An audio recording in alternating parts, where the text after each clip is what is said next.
So, Georgi, we read the joint statement of the 7 nations which voted against Russia being back with all the rights unconditionally to the Parliament Assembly of the Council of Europe. Yet, what's next? Because, for instance, the Ukrainian delegation has decided to leave the Parliamentary Assembly. So, what Georgia is going to do in order not to leave the things as they are? First of all, one has to stress that the painful sanctions, the economic and personal sanctions that the European Union imposed on Russia, of course, as well as the United States, these sanctions are obviously in place, and no one is going to review them. And as far as I know, the United States is is discussing new package of sanctions. The decision to lift the Council of Europe sanctions, which obviously are not as painful as the EU sanctions, it's a mistake. What's next? Well, I have to stress that the Ukrainian delegation, the current delegation, which obviously will change after the Ukrainian elections, did everything it could, and they fought honorably together with us and other friends and allies against this mistake, to reverse this mistake. And I think it would be very important for what happened this week in Strasbourg not to be used by anyone in the internal Ukrainian political discussion or election campaign. That would be very important. Obviously, now everybody looks to Ukraine. One also has to remember and what happens in Ukraine after the elections and whether the new delegation continues the line of the old delegation. One also has to stress that in cases of Baltic states and Poland, well, as well as Georgia, but Baltic states and Poland are EU member states, their delegations stood there fully on behalf of their governments in their entirety. The Baltic foreign ministers, and some prime ministers, and the Estonian president also made very, very harsh statements. But any future action will be impossible without Ukraine. So we are all waiting for the result of the Ukrainian election and for the new, let's say so, policy to be clearly formulated. So we have quite a big group here of the Ukrainians, both members of the delegation and the people dealing with the issue.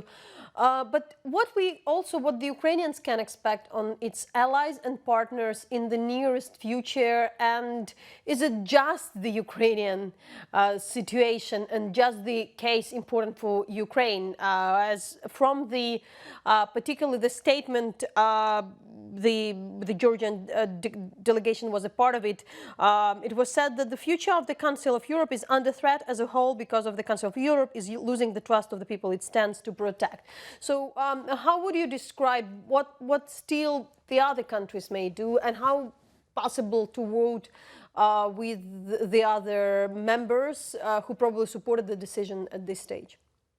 Ukraine can expect and can count on solidarity from these countries, especially the Baltic states and Poland, and obviously Georgia. And Georgian delegation too stood there together, all of the delegation, despite our internal political differences. As you know, I represent opposition in Georgia, but we were able to convince our colleagues from the ruling majority to join us, and they did. Of course, then there is the UK delegation, which led the effort against this